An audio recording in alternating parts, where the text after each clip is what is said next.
Hello everyone, welcome to my YouTube channel guys. Myself Kashish है मैं, और आप मुझे देख रहे हैं chemistry by Kashish YouTube channel में।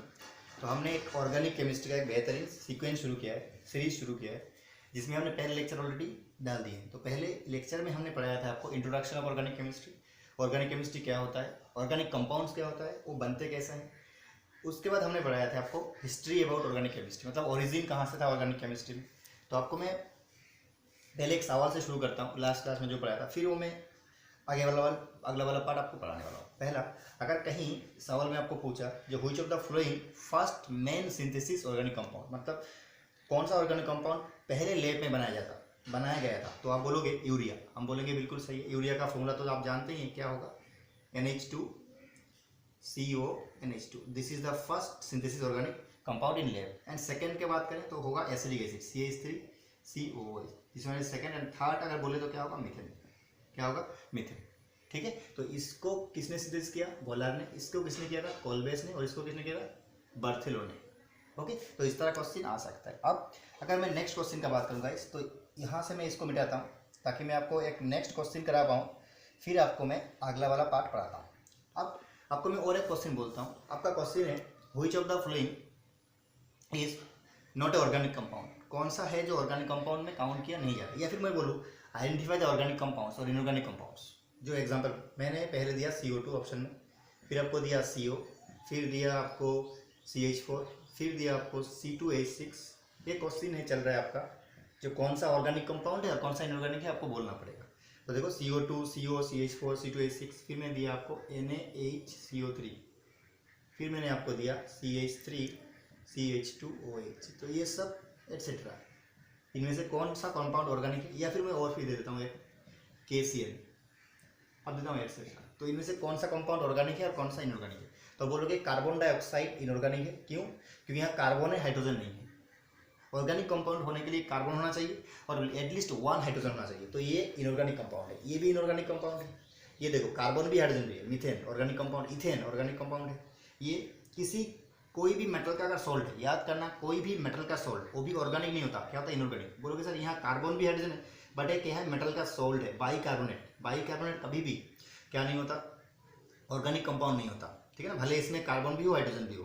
ठीक है, तो ये इनऑर्गेनिक हो गया। अब देख लो, ये है एल्कोहल, ऑर्गेनिक कंपाउंड है। KCN देखो यहाँ कार्बन है लेकिन हाइड्रोजन नहीं है, तो ये भी इनऑर्गेनिक कंपाउंड। ठीक है, तो इस तरह का सवाल आपको पूछ सकते हैं। अब आओ हम नेक्स्ट, मतलब आज का क्लास में क्या पढ़ने वाले हैं। तो ये हमारा आज का लेक्चर शुरू हो रहा है।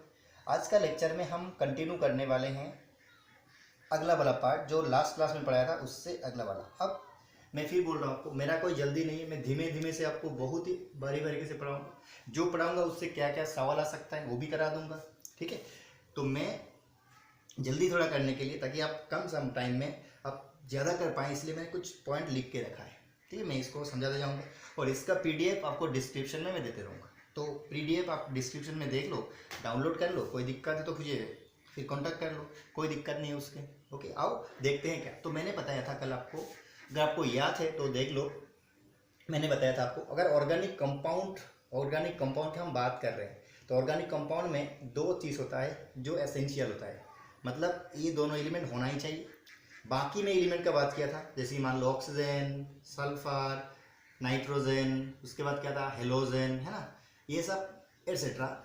ये सब क्या होता है, में और में हो भी सकता है, ना भी हो सकता है। तो अब अगर मैं बात करूँ जो ऑर्गेनिक केमिस्ट्री में मेनली आपको किसको लेकर डील करना है, कार्बन को लेकर, साथ में हाइड्रोजन को लेकर, ऑक्सीजन को लेकर, नाइट्रोजन को लेकर और हेलोजन को लेकर, और एक है वो क्या है, हाँ बस इतना ही है। ठीक है ना, और नहीं है, इतना ही एलिमेंट है, मेनली इतना ही एलिमेंट है। अब मैं इन एलिमेंट के बारे में थोड़ा बात कर लेता हूँ। यहाँ क्या बात करूँगा, जो आपको पूरा ऑर्गेनिक केमिस्ट्री में आगे फायदेमंद होगा। कैसे, देख लो, अगर मैं एलिमेंट का नाम बोलूँ तो कौन सा एलिमेंट आपका इंपॉर्टेंट है, कार्बन, फिर हाइड्रोजन, फिर ऑक्सीजन, फिर नाइट्रोजन और लास्ट में क्या लिया मैंने, हेलोजन।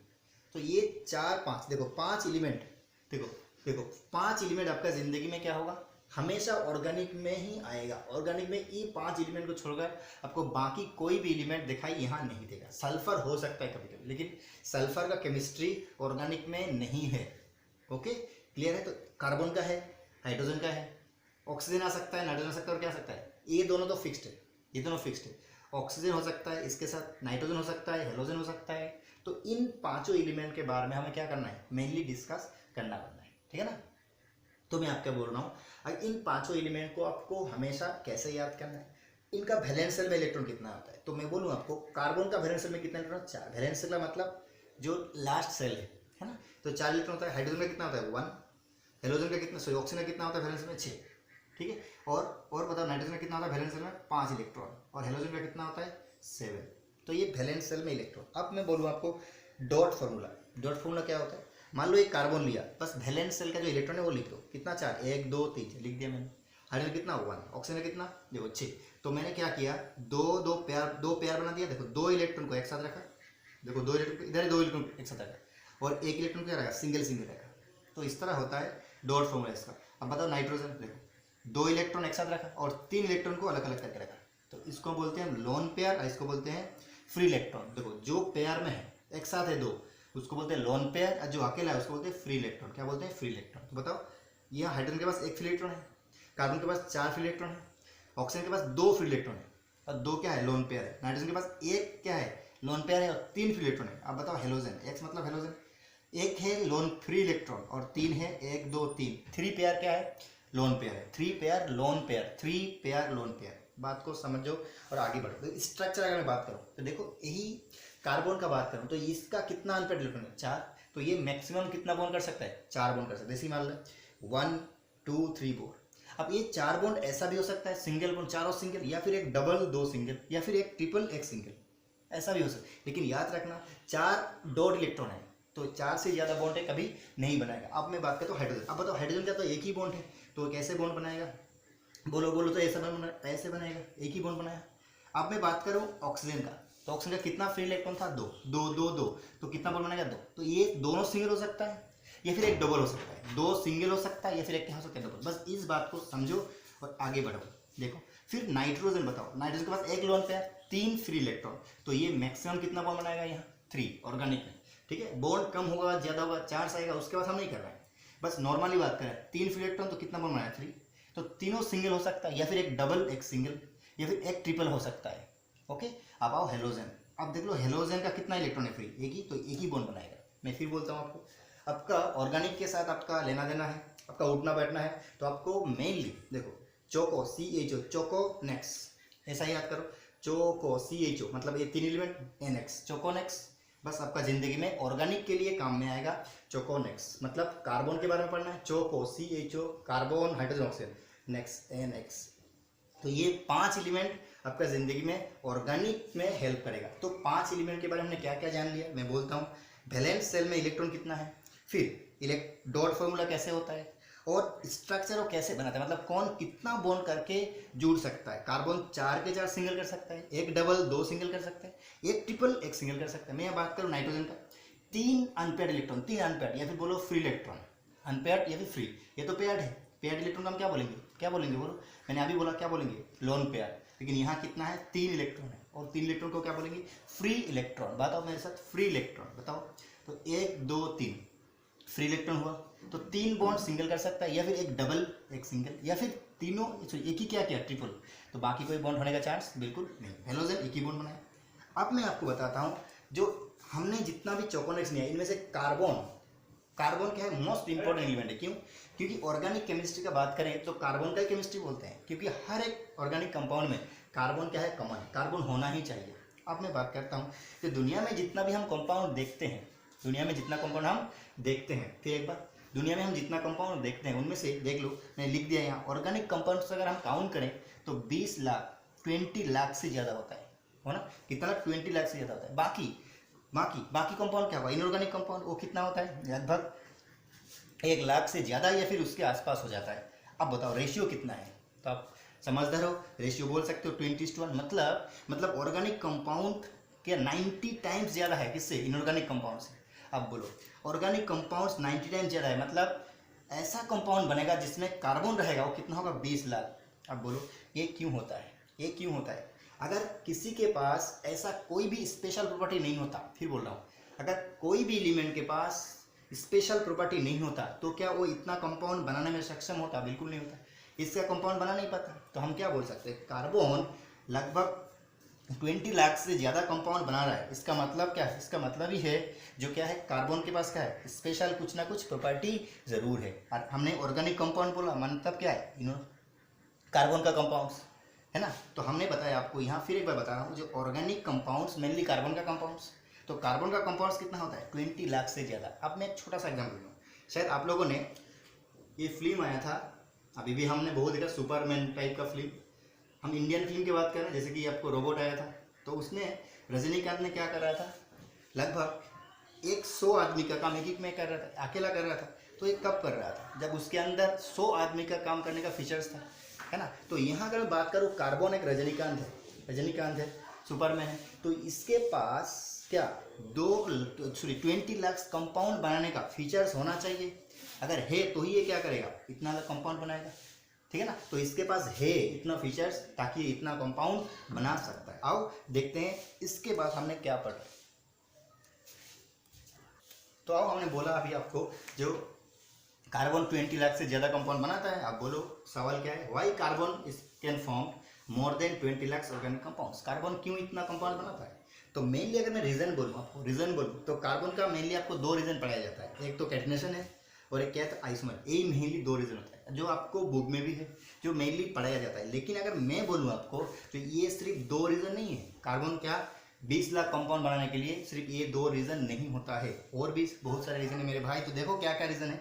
तो ये एक होता है टेट्रा वैलेंसी, कार्बन क्या करता है, टेट्रा वैलेंसी। मैं डिटेल से बात करूंगा ये सब, बस मैं आपको पहले दिखाता हूँ जो कार्बन 20 लाख कंपाउंड क्यों बनाता है। ये 2 रीज़न मेन होता है जो आप जानते होंगे शायद, लेकिन मैं आपको बोल रहा हूँ सिर्फ ये 2 रीज़न नहीं है, और भी रीज़न है। क्या क्या है, पहले tetra valency, carbon tetra valency show करता है। सेकेंड क्या रीज़न है, tendency to form covalent bond. Carbon या फिर ऑर्गेनिक कंपाउंड्स मेनली कौन सा बॉन्ड बनाता है, कोवेलेंट बॉन्ड बनाता है। मतलब इलेक्ट्रॉन क्या करके, इलेक्ट्रॉन शेयर करके बॉन्ड बनाता है, ठीक है। उसके बाद देखो multiple bond formation, multiple bond का मतलब एक बॉन्ड से ज़्यादा बॉन्ड बनाने का टेंडेंसी होता है उसके पास। इलेक्ट्रोनेगेटिविटी, ये भी एक फैक्टर है। फिर size of carbon atom, carbon का साइंस फैक्टर होता है। पोजीशन इन पीरियोडिक टेबल, फिर देखो पॉलीमराइजेशन, फिर क्या आया कैटेनेशन, फिर क्या आया आइसोमराइजेशन। तो ये सारे रीज़न है किसके लिए, कार्बन का 20 लाख से ज़्यादा कंपाउंड बनाने के लिए। ओके, तो मैं एक एक बात आप डिस्कस करूंगा। पहला मैं डिस्कस कर रहा हूँ टेट्रा वैलेंसी, क्या बात कर रहा हूँ, टेट्रा वैलेंसी। अब बताओ, अगर मैं टेट्रा वैलेंसी की बात करूँ तो मैं आपको यहाँ इसको मिटाता हूँ और फिर दिखाता हूँ, फिर बोल रहा हूँ इसका PDF आपको डिस्क्रिप्शन में मिल जाएगा। इसको मिटाता हूँ और मैं दिखाता हूँ आपको टेट्रा वैलेंसी। देखो यहाँ लिखा हुआ है, फिर मैं भी दिखाता हूँ आपका। अगर मैं कार्बन का बात करूँ तो इसको हम लिखते हैं ऐसे C12 और 6। आप जानते हैं, अगर नहीं जानते कोई बात नहीं, हमने पहले ही बोला आपको बिल्कुल शुरू से ही शुरू करेंगे, बिगिनिंग से, ताकि हम ऐसे मान के चलेंगे जो आप पे कुछ नहीं आता है आपको, ठीक है। ये क्या होता है, इसको हम बोलते हैं एटॉमिक नंबर, ठीक है। अब बहुत सारे बात बोलते हैं, आप जानते हैं शायद, atomic number equal to electron number बोलते हैं, लेकिन वो गलत बात है। Actually atomic number equal to होता है नंबर ऑफ प्रोटॉन। क्या होता है, नंबर ऑफ प्रोटॉन, क्या होता है, नंबर ऑफ प्रोटॉन्स। और ये क्या होता है, ये नंबर क्या होता है, ये होता है एटॉमिक मास। क्या होता है, एटॉमिक मास। लिख दिया मैंने, इस number equal to proton plus neutron. Atom के अंदर प्रोटॉन प्लस न्यूट्रॉन को सम करोगे, ऐड करोगे, तो ही क्या हो जाएगा, एटॉमिक मास। तो ये हमने देख लिया, ठीक है, वही मैंने यहाँ बोला। आप देख लो अगला वाला, इसका कहानी क्या होगा। तो हमने देखा है आपको जो इसका अब ये देखा है कार्बन का, देखो 6 और 12, ये क्या नंबर है जानते हैं, ये क्या नंबर है आप जानते हैं। अब मैं इसका इलेक्ट्रॉनिक कॉन्फिगरेशन दिखाऊँ, क्या दिखाऊंगा, इलेक्ट्रॉनिक कॉन्फिगरेशन क्या होता है देख लो। तो इसका इलेक्ट्रॉन 2 तरह का होता है, कितना, 2 तरह का। देखो क्या, एक होता है ग्राउंड स्टेट में, क्या होता है ग्राउंड स्टेट में, ग्राउंड स्टेट मतलब ये नॉर्मल स्टेट बोल सकते हो आप। नॉर्मल स्टेट में क्या होता है 1s2 2s2 2p2, क्या 1s2 2s2 2p2, ये है मॉडर्न इलेक्ट्रॉनिक कॉन्फ़िगरेशन लिखने का तरीका। पहले हम लिखते हैं 1s2, फिर लिखते हैं 2s2। अगर एक कंप्लीट हो जाएगा, एस में 2 इलेक्ट्रॉन रह सकता है मैक्सिमम, पी में 6 रह सकता है, लेकिन है कितना, 2। क्यों सर 2 है, क्यों, क्योंकि यहाँ 6 इलेक्ट्रॉन, तो 2 4 तो ऑलरेडी हो गया, तो पी में कितना रहेगा, 2 इलेक्ट्रॉन। तो मैं इसको ऐसा लिख सकता हूँ या फिर ऐसा लिख सकता हूँ 1s2 2s2 2px1 2py1 और 2pz0। ऐसा क्यों, क्योंकि ये जो p है ना, इसका 3 ऑर्बिटल होता है, एक px py और क्या pz। तो मैंने इसको और भी अरेंज किया, देखो कैसे, s का एक ही साफ सेल होता है, घर होता है, तो इसमें 2 इलेक्ट्रॉन रह सकता है, एक क्लॉकवाइज और एक एंटी क्लॉकवाइज। देखो एक क्लॉकवाइज और एक पहला वाला एंटी क्लॉकवाइज और सेकंड वाला क्या क्लॉकवाइज। तो 2s हो गया, तो ये हुआ 1s2, ये हुआ 2s2, अब ये क्या हुआ 2px1, ये हुआ 2pzy1 और ये क्या हुआ 2pz0 हुआ। अब नॉर्मल स्टेट में आप बोलो जो ये तो 1 है, ये तो 1 है, तो इसका तो कोई फंक्शन ही नहीं है। क्यों? अगर मैं बोलूँ आपको जो ये एटॉम का ये न्यूक्लियस, ये पहला सेल है, ये सेकेंड सेल, पहला सेल में 2 इलेक्ट्रॉन है, तो ये कभी रिएक्शन में पार्टिसिपेट नहीं करता, इसका कोई लेना नहीं है रिएक्शन से। लेना किसके से होता है, तो इससे कोई लेना नहीं होता। किससे लेना होता है? वैलेंट सेल, मतलब जो आउटर मोस्ट है। तो यहाँ आउटर मोस्ट सेल में कितने इलेक्ट्रॉन है? 4। देखो 4 इलेक्ट्रॉन है कि नहीं? देखो यहाँ एस में 2 और पी में 2, लेकिन एस में 2 होता है तो ये तो फुलफिल है। आप बताओ पी में कितना इलेक्ट्रॉन? 2। देखो पी एक्स में 1 और पी जेड में कितना, सॉरी पी वाई में कितना 1। इसका मतलब देखो यहाँ देखो पी एक्स में 1 एम्पेयर, पी वाई में 1 एम्पेयर, तो यहाँ टोटल एम्पेयर कितना हुआ? 2 एम्पेयर हुआ। अब मैं बोलता हूँ अगर 2 एम्पेयर है तो 2 बॉन्ड बनाएगा यार, लेकिन कार्बन बेचारा कभी ग्राउंड स्टेट में रहता ही नहीं है। किस में रहता है? एक्साइड स्टेट में। किस में रहता है? एक्साइड में। क्यों? क्योंकि मैं बोलता हूँ आपका रीजन, ये भी 2 है, ये भी 2 है। देखो ये भी 2 है 2s, ये भी 2p है, तो दोनों 2 है, तो ये फुल फील्ड है और एक हाफ फील्ड से भी कम है। तो ये एक इलेक्ट्रॉन यहाँ से जाम मार के मारा जाम मार के यहाँ गया। अगर यहाँ से एक इलेक्ट्रॉन जाम मार के यहाँ जाएगा तो उसको हम बोलते हैं एक्साइड स्टेट, और ये एक्साइड स्टेट में ही रहता है। कौन सा स्टेट में? तो कार्बन कौन सा स्टेट में रहता है बोलोगे एक्साइड स्टेट में। अब एक्साइड स्टेट में अगर मैं देखूं तो कॉन्फ़िगरेशन क्या हो जाएगा? बिल्कुल अलग हो जाएगा। कैसे? 1s2, हाँ 1s2, 1 का कोई फंक्शन नहीं है यहाँ, 1 तो उतना रहे। अब देख लो 2s से इलेक्ट्रॉन 2p में गया तो क्या हो जाएगा? 2s1 और 2p कितना हो जाएगा? 3। मैं इसको कैसे लिख सकता हूँ? ऐसे 1s2 2s1 2px1 2py1 और 2pz1 हुआ। अब बताओ कितना अनपेड हुआ? आप आंखें बंद कर ही बोल सकते हो सर एस में 1 है और पी में सर 1 करके है, तो कितना अनपेड हुआ? 4। अब मैं बोलूँगा बिल्कुल सही। बताओ अनपेड इलेक्ट्रॉन कितना हुआ? 4। अब मैं बोलता हूँ number of unpaid electron equal to number of bond. तो कितना बॉन्ड बना सकता है ये? नंबर ऑफ 4 बॉन्ड बनाता है। आप बोलते हैं वो कार्बन कितना बॉन्ड बनाता है? 4 बॉन्ड बनाता है। तो number of unpaid electron equal to number of bond. तो बताओ कार्बन कभी भी 2 बॉन्ड बनाया सुना है आपने? बिल्कुल नहीं। कितना बॉन्ड बनाता है? 4। क्यों? क्योंकि ये एक्साइटेड स्टेट में रहता है और एक्साइटेड स्टेट में इसका पास 4 अनपेड इलेक्ट्रॉन होता है या फिर 4 अनपेड इलेक्ट्रॉन होता है। मैं तो अभी जब बोला है इसमें समझता हूँ, कोई डाउट आपको नहीं है। अगर डाउट है तो आप कमेंट में ज़रूर बताना, मैं उसको एक्सप्लेन कर दूंगा। तो अभी तक हम लोगों ने इतना सीखा, जो कार्बन है उसके पास नंबर ऑफ अनपेड इलेक्ट्रॉन कितना होता है? 4 होता है। कितना होता है? 4। इसलिए कार्बन 4 बॉन्ड बनाता है। क्लियर है? तो फिर आगे बढ़ते हैं। तो पहला पॉइंट में हमने देखा कार्बन के पास 4 क्या होता है? अनपेयर्ड इलेक्ट्रॉन होता है। इसलिए कार्बन हम क्या बोलते हैं? टेट्रा वैलेंसी होता है कार्बन का। क्यों? Due to 4 unpaired electron, 4 unpaired electron, इसी को बोलते हैं टेट्रा वैलेंसी। तो पहला पॉइंट हमने कवर किया। आओ सेकेंड पॉइंट देखते हैं। सेकेंड पॉइंट क्या है? Tendency to form covalent bond. कौन सा बॉन्ड? Covalent bond. अब सवाल है कोवेलेंट बॉन्ड क्या है? तो मैं फिर बोल रहा हूँ आपको, मैंने बोला आपको बिल्कुल शुरुआत से, हम जो भी टर्म आएगा सब टर्म को हम एक्सप्लेन करें। कोवेलेंट बॉन्ड का मतलब होता है bond form by sharing electron. ऐसा कोई बॉन्ड जो इलेक्ट्रॉन शेयरिंग करके बनता है ना। मान लो ये बॉन्ड है, एक बॉन्ड का मतलब क्या है? क्या है बोलो? नहीं जानते हो? मैं बोल देता हूँ। एक बॉन्ड का मतलब 2 इलेक्ट्रॉन होता है। तो यहाँ मान लो 2 एटम है, ए और बी, तो एक इलेक्ट्रॉन ए का, एक इलेक्ट्रॉन बी का, एक इलेक्ट्रॉन ए का और एक इलेक्ट्रॉन बी का होता है। अगर ऐसा करके बॉन्ड बनाया तो उसी को हम बोलते हैं कोवेलेंट बॉन्ड। तो मैं बोल रहा हूँ आपको ऑर्गेनिक जितना भी कंपाउंड है किससे बना होता है? किससे किससे? कार्बन से। अगर कार्बन से बना होता है तो कार्बन कौन सा बॉन्ड बनाता है? कोवेलेंट बॉन्ड बनाता है। मतलब जितना भी कंपाउंड बनाएगा कार्बन, सब के सब इलेक्ट्रॉन शेयरिंग करके ही बनाएगा। आओ देख लेते हैं। देखो कार्बन का इलेक्ट्रॉनिक कॉन्फ़िगरेशन देख लेता हूँ। ये तो जो ओल्ड डेफिनेशन था इलेक्ट्रॉनिक कॉन्फ़िगरेशन का, वो क्या था? हम बचपन में पढ़े थे 9-10 में। जो पहला सेल में इलेक्ट्रॉन होता है 2 के उसको बोलते हैं, फिर एल, उसको में कितना 8 इलेक्ट्रॉन रह सकता है, लेकिन है कितना 4। देखो पहला ज़माने में हम बोलते थे जो कोई एटम है उसका पहला सेल का नाम है के, फिर होगा एल, पहला में 2 इलेक्ट्रॉन, 2n² फॉर्मूला से। क्या फॉर्मूला था? 2n², n equal to number of shell. तो पहला सेल में 2, फिर सेकंड सेल में 8, तो इस तरह हम बोलते थे। तो पहला सेल का नाम के, उसमें 2 इलेक्ट्रॉन हो, सेकंड का नाम एल, उसमें कितने इलेक्ट्रॉन? 4 हुआ। तो सेकंड सेल में 4 इलेक्ट्रॉन। अब देख लो मॉडर्न डेफिनेशन हमने देखा अभी। मॉडर्न इलेक्ट्रॉनिक कॉन्फ़िगरेशन क्या है? मॉडर्न इलेक्ट्रॉनिक कॉन्फ़िगरेशन में क्या था? 1s2 2s2 और 2p क्या हुआ 3, यही तो था। इसमें कितना पड़ता 4।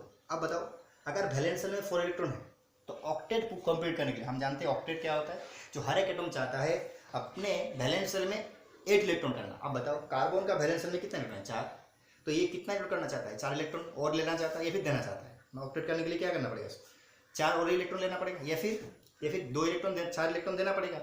तो ऐसा कोई भी नहीं है जो कार्बन को 4 इलेक्ट्रॉन देता है।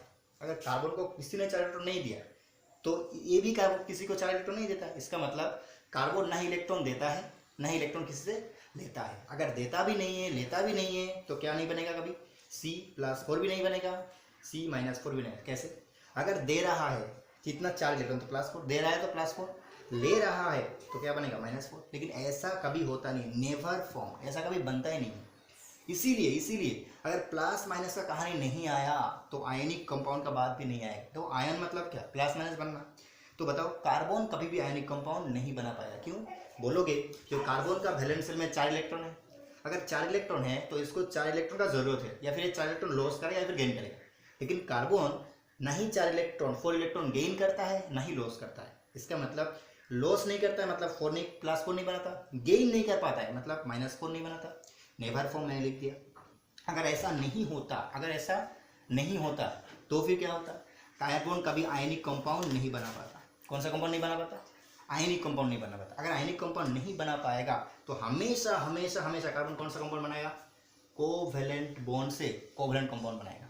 आपको मैं एक और बात बताता हूँ, लेकिन एक एक्सेप्शन है। वो कौन है, Na4C, इसको बोलते हैं सोडियम कार्बाइड। क्या बोलते हैं, सोडियम। और एक बार कौन सा क्या बोलते हैं, सोडियम कार्बाइड। ये क्या है, आयनिक कंपाउंड है। तो अगर आपको बोले जो कार्बन कभी भी आयनिक कंपाउंड नहीं बनाता है, लेकिन अगर एक्सेप्शन की बात करूँ तो एक है जिसका नाम है सोडियम कार्बाइड, जो आयनिक कंपाउंड होता है। ओके, तो हमने बात किया tendency to form covalent bond क्यों बनाता है, वो बात किया। अब आते हैं नंबर 3 पॉइंट, क्या है, क्या बोलो, टेट्राहेड्रल स्ट्रक्चर। कार्बन का अगर आप स्ट्रक्चर देखेंगे तो एक टेट्राहेड्रल होता है। कैसे होता है मैं दिखाता हूँ आपको, दिखाता हूँ मैं। तो देखो मैं टेट्राहेड्रल को बना के दिखाता हूँ। मान लो ये मेरा एक पेन है और इस तरह पे 3 पेन और है। तो ये जो मैंने स्ट्रक्चर आपको गंदा से बनाया, जो भी बनाया, तो ये जो स्ट्रक्चर है, ये जो स्ट्रक्चर, इसी को बोलते हैं टेट्राहेड्रल स्ट्रक्चर। इस तरह रहता है वो, इस तरह।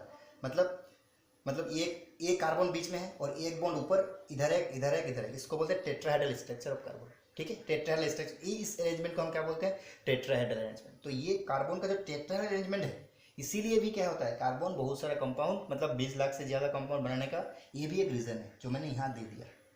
ठीक है, जैसे कि मीथेन का स्ट्रक्चर टेट्राहेड्रल है, इथेन का स्ट्रक्चर टेट्राहेड्रल है, तो ये भी एक रीज़न है। अब आओ हम 4 नंबर रीज़न देख लेते हैं।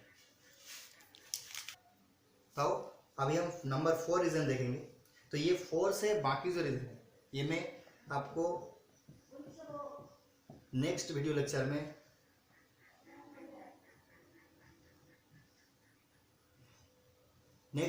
देखने वाला हूँ।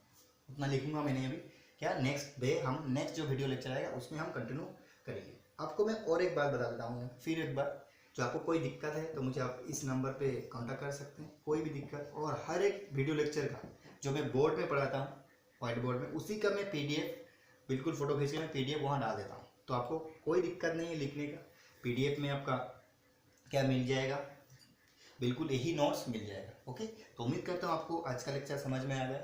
अगर नहीं आया तो कमेंट में लिखो, और नेक्स्ट दिन के लेक्चर के लिए ज़रूर वेट करो। और कंटिन्यू वीडियो आने वाला, ये मेरा गारंटी वादा है आपसे। ठीक है, तो मिलते हैं नेक्स्ट लेक्चर में, तब तक के लिए अच्छे रहो, खुश रहो। All the very best.